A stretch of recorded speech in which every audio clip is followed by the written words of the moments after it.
নমস্কার বন্ধুরা, আজ শুনবেন বুদ্ধদেব গুহ রচিত বুলির পা। রাসবিহারী অ্যাভিনিউ আর ল্যান্সডাউন রোডের মোড়ে লাল আলোতে গাড়িটা দাঁড়িয়েছিল। জানালার পাশে বসে উদ্দেশ্যহীনভাবে চেয়েছিলাম মোড়ের দিকে। হঠাৎই মনে হলো যেন পারুলকে দেখলাম। সোডিয়াম ভেপার ল্যাম্পের আলোয় জানুয়ারির মাঝামাঝির ধোঁয়াশা আর ডিজেলের ধোঁয়াকেও সুন্দর দেখাচ্ছিল। দেখলাম শেয়াল রঙা ছেঁড়া র্যাপারখানি গায়ে জড়িয়ে পারুল হেঁটে যাচ্ছে প্রিয়া সিনেমার দিকে। ক্লান্তিতে নোজ, রোগাও হয়ে গেছে অনেক, হাতে একটি লাঠি। বুকটার মধ্যে এমন করে উঠল যে কি বলবো। লোকলাজ ভুলে চিৎকার করে ডাকতে ইচ্ছে করলো পারুলের নাম ধরে। উত্তেজনায় সিট থেকে প্রায় উঠেই দাঁড়িয়েছিলাম। পরক্ষণেই আস্তে আস্তে বসে পড়লাম। পারুলই তো। অনেক কিছুই বলার ছিল ওকে, কিন্তু যেসব কথা তামাদি হয়ে গেছে সে কথা আর বলা যায় না কাউকেই। ওকে আমার দেওয়ারও ছিল অনেক কিছু, কিন্তু দেওয়ার সময়েরও একটি সময়সীমা থাকেই, পাওয়ার সময়েরই মতো। সেই সময়ের মধ্যে দেওয়া বা পাওয়া না হলে এই এক জীবনে তা দেওয়া অথবা পাওয়া আর বোধহয় হয়ে ওঠে না। আলো সবুজ হতেই গাড়ি এগোলো। ড্রাইভার, যাকে পারুল বলে ভেবেছিলাম, তার কাছে চলে গিয়ে পাশ কাটিয়ে গাড়ি এগিয়ে গেল। বুকের গভীর থেকে একটি দীর্ঘশ্বাস উঠে এসে বাইরের ধোঁয়াশায় মিশে গেল। মনে মনে বললাম, পারুলের জন্যে আর কিছু মাত্রই করতে এ জীবনে পারবো না। তার অভিশাপ বাকি জীবন আমাকে বয়ে বেড়াতেই হবে। আমার চেয়েও বেশি হয়তো রিমাকে। পারুল কিন্তু কোনোদিনও মুখে কিছুই বলেনি আমাকে, তবু মনে হয়। বাড়ি ফিরে চান টান করে খাওয়ার টেবিলে যখন খেতে বসলাম, তখন খেতে খেতে আমি বললাম, আজ ঠিক পারুলের মতো একজনকে যেন দেখলাম, জানিস বলি? পারুল দি? আমার কিশোরী মেয়ে বুলি খাওয়া থামিয়ে চমকে উঠল। বুলি আমার একমাত্র মেয়ে, এখন ক্লাস 6-এ পড়ে। একমাত্র ছেলে। চুপুও খাওয়া থামালো, মুখে কেউই কিছুই বলল না। রিমা বলল, খাওয়ার সময় পারুলের কথা না বললেই হতো নাকি? আজ যোগু কড়াইশুটির চপটা কেমন করেছে তা তো খেয়ে বলবে। সারাটা দুপুরই ও এই নিয়ে মকশ করেছে। পুর নিয়ে অনেকই এক্সপেরিমেন্ট। পুরটা বানানো আর ভাজাটাই আসল। পুরে গোলমরিচের গুঁড়ো দিয়েছে জানো? বুলি বলল, যেমনই করুক যোগুদা আর যাই দিক, পারুলদির মতো কড়াইশুটির চপ কেউ করতে পারেনি আজ অবধি, আর পারবেও না। সকলেই কিছুক্ষণ চুপ করে রইলাম, খাওয়া বন্ধ করে, হাত থামিয়ে। একেই বোধহয় সভা সমিতিতে বলে মৃতের আত্মার প্রতি সম্মান জ্ঞাপনার্থে 2 মিনিট নীরবতা পালন।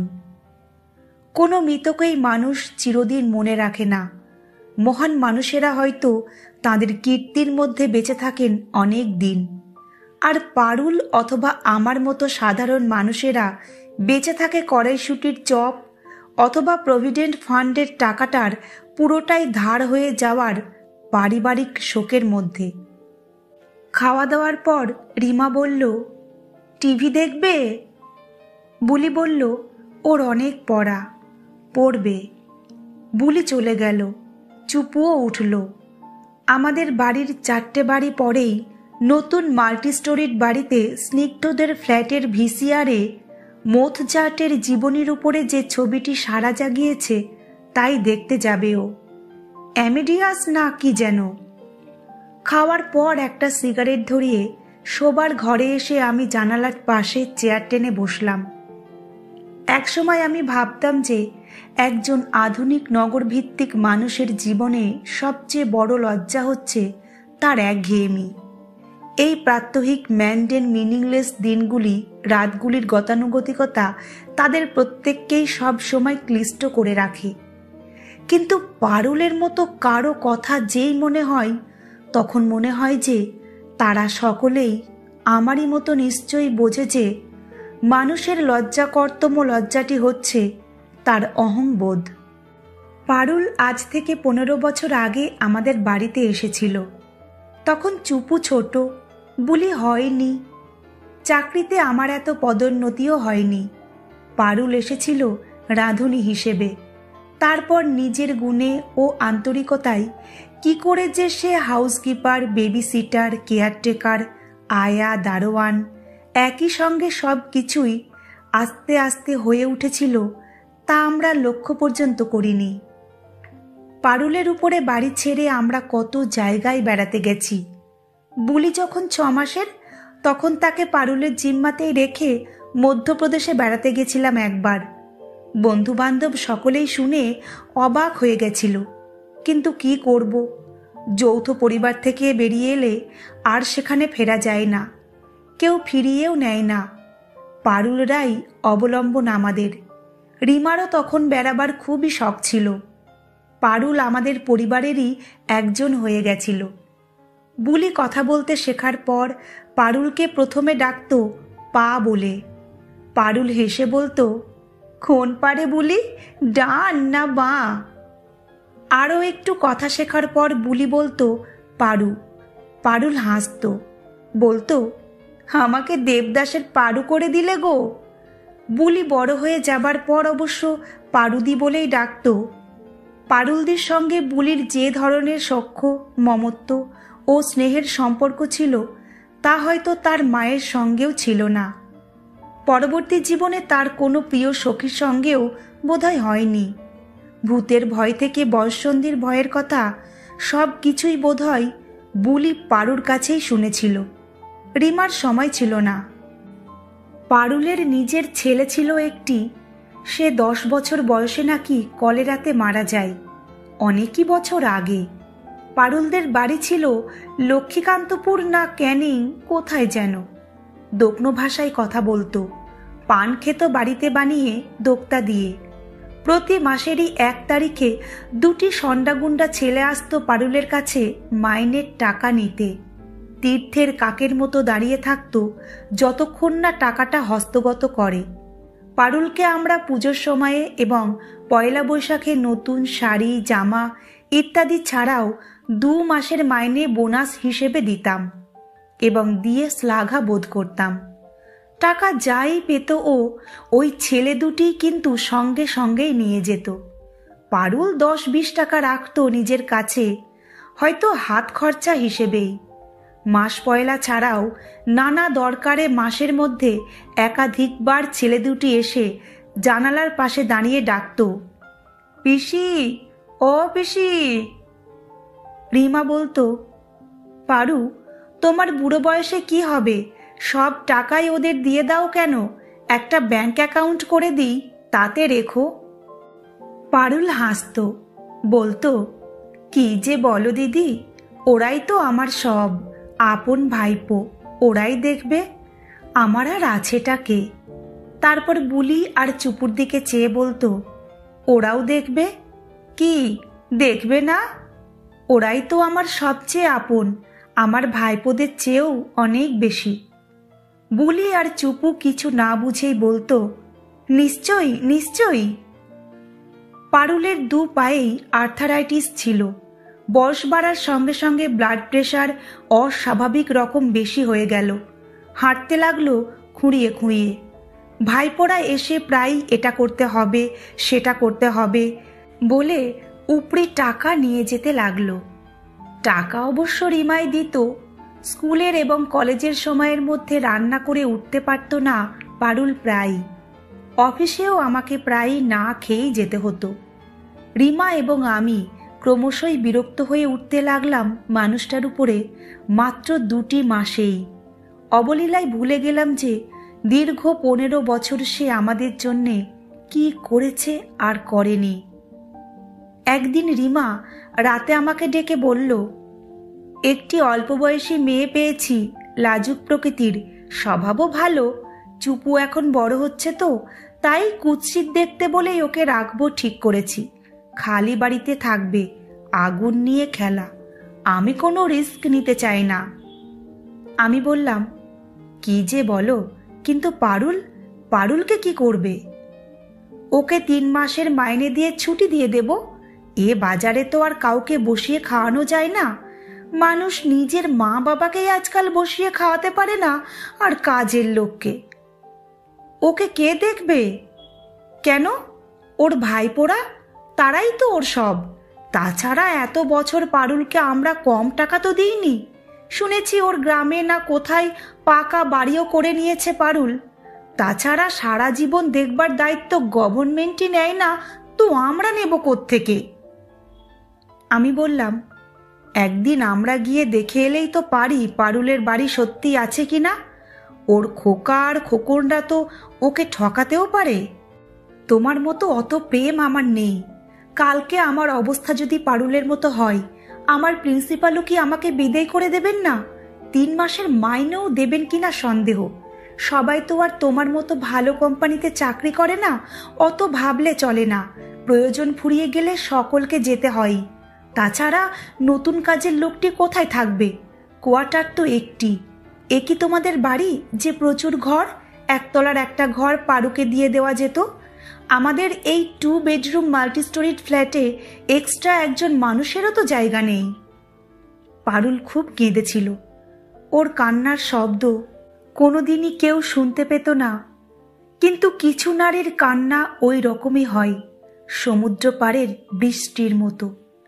তারপর একদিন লাল গোলাপ আঁকা ওর ছোট্ট টিনের তরঙ্গটি নিয়ে বুলির থুতনি ছুঁয়ে চুমু খেয়ে আশীর্বাদ করে হেলতে দুলতে পারুল সত্যিই চলে গেছিল। আর্থারাইটিসের জন্যেই ও অমনি হেলে দুলে নইলে চলতে পারত না। মোটাও হয়ে গেছিল প্রচণ্ড। বুলি কিন্তু ফিসফিস করে কাঁদেনি, ডাক ছেড়েই কেঁদেছিল সেদিন। শিশুর কাছে ঘোরেল এবং বিষয় স্বার্থবুদ্ধি সম্পন্ন প্রাপ্তবয়স্কদের যুক্তি আদৌ গ্রহণীয় হয়নি। যখন তখন পথে ঘাটে পড়ে পারুল মারা যেতে পারে একথা জেনেও তাকে কেন যে এমন করে ছাড়িয়ে দিলাম, এ নিয়ে ছোট্ট বুলি তার মায়ের সঙ্গে ঝগড়াও করেছিল খুবই। খাবার টেবিলে বসে বুলির দিকে চেয়ে আমি ভাবছিলাম যে একদিন বুলিও অবলীলায় রিমা হয়ে উঠবে। আমাদের সমাজ ব্যবস্থা, শিক্ষা ব্যবস্থা আমাদের বিবেককে, শুভবুদ্ধিকে নিজ স্বার্থের কাছে নীরবে এবং নেপথ্যে বলি দেওয়াবে। পাতি বুর্জোয়াদের ভিড়ের মধ্যে সামিল হয়ে যাবে বুলি। সে রাতে পথে পারুলকে দেখার মাস 2 পরে আমার বন্ধু সীতেশ ফোন করে বলল যে পারুল নাকি লাঠি ঠকঠকিয়ে ওর বাড়ি গেছিল কিছু সাহায্যের জন্যে। পাশের বাড়ির কাজের লোক মতি পারুলের গ্রাম চিনত। তাকে দিয়ে এক রবিবার খবর নিতে পাঠালাম। সে এসে বলল পারুলকে তার ভাইপোরা তাড়িয়ে দিয়েছে। পারুলের 15 বছরের রোজগারের প্রতিটি টাকাতে তারা ধান, জমি, বাড়ি, গরু সবই করে নিয়েছে। তাদের বউদের সঙ্গে পারুলের বনেনি বলে তারা ঘাড় ধাক্কা দিয়ে বের করে দিয়েছে পিসিকে। পারুল এখন নাকি লেকের কাছে সাদার্ন অ্যাভিনিউয়ের ফুটপাতের এক গাড়ি বারান্দার নিচে রাত কাটায় এবং সারাদিন নাকি পথে পথে ভিক্ষা চেয়ে বেড়ায়। কথাটা শুনে বড় ভয় হলো। না, পারুলের জন্যে নয়। বন্ধু ও পরিচিতরা আমাদের সম্বন্ধে কি আলোচনা করবে তা ভেবে। পরদিনই অফিস থেকে ফেরার পথে ড্রাইভারকে বললাম সাদার্ন অ্যাভিনিউতে যেতে। তখন সন্ধে হয়ে গেছে। দেখি 2টি ইটের উপরে বসানো একটি পোড়া কালো মাটির হাঁড়িতে শুধু ভাত সেদ্ধ করছে পারুল। দেখলে ওকে চেনা যায় না, মনে হয় যেন জন্মানোর পর থেকেই ও ভিক্ষা করছে। ভিখিরিদের বুঝি অতীত থাকে না কোনো? পারুলকে বাড়িতে দেখা করতে বলে এলাম পরদিন সকালে। গাড়ি থেকে নেমে ভিখিরিদের সঙ্গে কথা বলা যায় না। কে কোথা থেকে দেখে ফেলবে, কি মনে করবে আমাকে। পারুল বলল, অত দূর যে যেতে পারবো নি দাদাবাবু, লাঠি নিয়েও চলতে পায়ে বড়ই লাগে। তা শুনে ওকে 10টা টাকা দিয়ে বললাম রিক্সা করে এসো। পরদিন রিক্সা করে কিন্তু এলো না পারুল, হেঁটেই এলো। টাকাটা বাঁচিয়েছে। ভিখিরি হয়ে গেলে মানুষ মিথ্যেবাদীও হয়ে যায় বোধ হয়। 10টা টাকা ওর কাছে অনেকই টাকা। ছেঁড়া, দুর্গন্ধ, নোংরা শাড়ি, গা ময় পা ময় ধুলো। রিমা তো ওকে ঝকঝকে বসার ঘরে ঢুকতে পর্যন্ত দিল না, বাইরের বারান্দাতেই বসিয়ে রাখলো। বলল, কত রোগের জার্মস যে ওর গায়ে থিকথিক করছে কে জানে। আমি পারুলকে বললাম, তোমার কি ক্ষতি করেছি আমরা যে তুমি আমার বন্ধুর বাড়ি গিয়ে ভিক্ষে চাও? এতে কি অসম্মান করা হয় না আমাদের? পারুল কিছুক্ষণ চুপ করে থাকলো আমার মুখের দিকে চেয়ে, তারপর বলল, সম্মান অসম্মানের কথা তো ভাবিনি দাদাবাবু। খিদে বড় ভীষণ জিনিস, কি করে বোঝাবো আপনাদের? রিমা বলল, ছি ছি, তুমি এত নীচ। পারুল চুপ করে রইল। ওর দু চোখ বেয়ে জলের ধারা নামল। আবারও ফিসফিসে বৃষ্টি নামল সমুদ্র পাড়ে। রিমার অলক্ষ্যে গাড়িতে ওকে তুলে নিয়ে আমাদের ফ্যামিলি ফিজিশিয়ানের কাছে গিয়ে পরীক্ষা করিয়ে প্রেসক্রিপশন লেখালাম। উনি ওর হিস্ট্রি জানতেন। নানা রোগ এসে বাসা বেঁধেছে পারুলের মধ্যে। বয়সও হয়েছে 60-এর বেশি। 2 মাসের মতো ওষুধ কিনে দিলাম ওকে। তারপর 100 টাকা দিয়ে বললাম, পারুল, তোমাকে প্রতি মাসে আমি 50 টাকা করে দেব। প্রতি মাসের 3 তারিখে এসে নিয়ে যেও, অথবা তুমি যে গাড়ি বারান্দার নিচে থাকো সেখানেই কাউকে দিয়ে পৌঁছে দেব। দাদাবাবু, আপনি বড় দয়ালু। সেই বাক্যটি এবং পারুলের রোগ পাণ্ডুর জল ভরা চোখ দুটি প্রায়ই কানে এবং চোখে ফিরে ফিরে আসে আমার। এই বন্দোবস্ত চলল 2 মাস। তারপরে একদিন রিমা বাড়ি ফিরেই তুলকালাম কাণ্ড বাঁধালো। ওর খুড়তুতো দাদা প্রদীপের বাড়িতে গিয়েও নাকি পারুল ভিক্ষে চেয়েছে কাল সকালে। প্রদীপের স্ত্রীকে রিমা একেবারেই দেখতে পারে না। রিমার ধারণা, বড় লোকের মেয়ে বলে দেমাকে পা পড়ে না মাটিতে, অশিক্ষিত। সে কলকাতার সকলকে বলে বেড়াচ্ছে যে, এই তো দেখো কি শিক্ষিত বড় লোকই না রিমারা, যে মানুষটা এত কিছু করলো এতদিন ধরে, তার আজ এই দশা। সম্মানেও কি লাগে না? কেমন ছোট মানুষ বলো তো। আমার মাস্তুতো দাদার বাড়ি সাদার্ন অ্যাভিনিউতে। সেও বলল একদিন যে পারুল লাঠি ঠকঠকিয়ে ভিক্ষে চাইতে গেছিল তার কাছেও। পারুল নাকি বলেছিল, দাদাবাবু দিদি খুবই দয়ালু, আমাকে মাসে 50 টাকা করে দেন, বলেছেন দেবেন যতদিন বাঁচি। কে দেয় বলুন? কিন্তু 50 টাকাতে তো খাওয়া এবং ওষুধ চলে না, এমনকি ফুটপাতে থেকেও চলে না। তারপর যাতে মেয়ে তো, শরীর ঢাকতেও তো এক বিরাট খরচ। মাস্তুতো দাদার কাছে শুনে আমার বড়ই রাগ হলো। আমার পরিচিত কারো কাছে না যেতে বলা সত্ত্বেও পারুল তবু গেছে ভিক্ষা করতে আবারও। পরের মাসে টাকা নিতে এলো না কিন্তু পারুল। আমি ড্রাইভারকে দিয়ে সাদার্ন অ্যাভিনিউতে টাকা পাঠালাম না, রাগ করেই। সত্যি বড় অপমানিত বোধ করেছিলাম। চুপুর এক বন্ধু চুপুকে স্কুলে বলল, কেওড়াতলার কাছে নাকি দেখেছে পারুলকে আগের দিন ফুটপাতে ভিক্ষা চাইতে। রিমা রেগে গিয়ে বলল, ভালোই তো, লাস্ট ডেস্টিনেশনের কাছাকাছি পৌঁছে গেছে। চুপু আর বুলি বলল, ওরা গিয়ে পারুল দিকে নিয়ে আসবে। ছেলে মেয়েকে রিমা বলল, নিজেরা রোজগার করো, নিজের পায়ে দাঁড়াও, তারপর আদিক্ষেতা করো। ওরা চুপ করে যে যার ঘরে চলে গেল। তার দিন 10 বাদে পারুলের ভাইপো দুজন সন্ধেবেলা এসে বলল, পিসি মরে গেছে বাবু, খবর পেয়ে আমরা এসেছি, সৎকারের খরচ দিন। কখন? আমি অপরাধীর গলায় বললাম, আজ ভোর রাতে। শীতটা খুব জোর পড়েছে তো, বহু বুড়ো বুড়ি ঢেসেছে আজ। কোথায় ঘটল ঘটনাটা? সে খুব ভেবেচিন্তেই মরেছে আমাদের পিসি, এক্কেবারে কেওড়াতলার শ্মশানের সামনেই ফুটপাতে। ওদের থাপ্পড় মারতে ইচ্ছে করছিল আমার, অনেক দিন পর মারামারি করতে ইচ্ছে করছিল সত্যিই। টাকা দিয়ে ওদের বিদেয় করে দিলাম। তখন বুলি ও চুপুও বাড়ি ছিল না, থাকলে হয়তো শেষ দেখা দেখতে চাইতো। আমি যেতে পারতাম শ্মশানে, কিন্তু আমার মতো একজন মানুষের এক ভিখারিনীর দেহ সৎকারের জন্যে কেওড়াতলায় যাওয়াটা এই সমাজের মনোপুত নয়। তাছাড়া গেলেই নানা চেনা মানুষের সঙ্গে দেখা হতো, এ পার্টিতে সে পার্টিতে দেখা হওয়া মানুষ, নানা কৈফিয়ত দিতে হতো নানা জনকে। না না, তা হয় না। বুলি চুপুরা এখনো ছেলে মানুষ, এখনো ওরা জানে না যে শেষ দেখা কখনোই দেখতে নেই।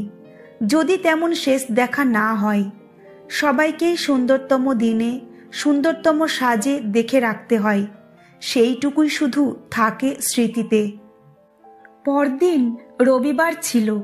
ব্রেকফাস্ট টেবিলে ছেলে মেয়েকে রিমা হঠাৎ বলল, এই জানিস তো পারুল মরে গেছে?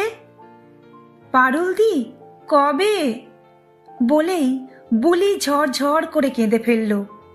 বুলিটা আমার এখনো ঈশ্বরী। চুপুও খাওয়া থামিয়ে চুপ করে বসে রইল। রিমা আমাকে বলল, তোমাকে আরেকটা আলু পরোটা দিই? উত্তর দিলাম না কোনো, শুধু ঘাড় নাড়িয়ে জানালাম, না। আজকালকার সব মেয়েরাই কি রিমারই মতো অবুঝ, নিজ সুখমগ্ন, হৃদয়হীন? ভাবছিলাম কেনই যে পারুল এমনভাবে ফুটপাথে না খেয়ে মারা গেল। এই মহৎ জনগণতান্ত্রিক সোনার সংবিধানের দেশে কে বা কারা যে তাকে অলক্ষ্যে খুন করে গেল, সেই রহস্য, অথবা আমার এবং রিমার অসহায়তা বা অপারগতা যে ঠিক কতখানি, তা আমার শোকস্তব্ধ অপাবৃদ্ধ অনাবিল ছেলে মেয়েকে বুঝিয়ে বলা যাবে না। এখন বলা গেলেও ওরা বুঝতে পারবে না, বলা যাবে না কোনো দিনও, যদি না তারা নিজেরাই বড় হয়ে ওঠার পর আমাদের দুজনকে, আমাদের পারিপার্শ্বিককে এবং আমাদের সমাজ ও দেশের প্রকৃত স্বরূপকে সত্যিই আবিষ্কার করতে চায়। কিন্তু তেমন ভালো কি আমার ও রিমার মতো নষ্ট ভ্রষ্ট দম্পতির ছেলে মেয়েরা কখনোই হবে? ওরা কি আমাদের চেয়েও বেশি আত্মতুষ্ট, আত্মমগ্ন, নিজ সুখ পরায়ণ হবে না? আমাদের 7 তলার ছোট্ট স্বয়ংসম্পূর্ণ সুখ ভরপুর ফ্ল্যাটের ড্রয়িং কাম ডাইনিং রুমে তখন উত্তরের জানালা দিয়ে হাওয়া আসছিল। সে হাওয়ায় কোনো ফুলের গন্ধ ছিল না, বারুদের গন্ধ তো নয়ই, অথচ থাকা উচিত ছিল। বুলির পা গল্পটি এখানেই শেষ হলো। গল্প পাঠ কেমন লাগলো কমেন্ট করে জানাবেন। গল্প পাঠ যদি ভালো লেগে থাকে, গল্পের শেষে ভিডিওটিতে একটি লাইক দেওয়ার অনুরোধ রইল এবং সেই সঙ্গে অনুরোধ রইল চ্যানেলটিকে সাবস্ক্রাইব করার। ভিন্ন ভিন্ন স্বাদের অডিও স্টোরি শোনার জন্য ফিরে আসছি খুব শীঘ্র নতুন আর একটি গল্প নিয়ে। ভালো থাকবেন সবাই। নমস্কার।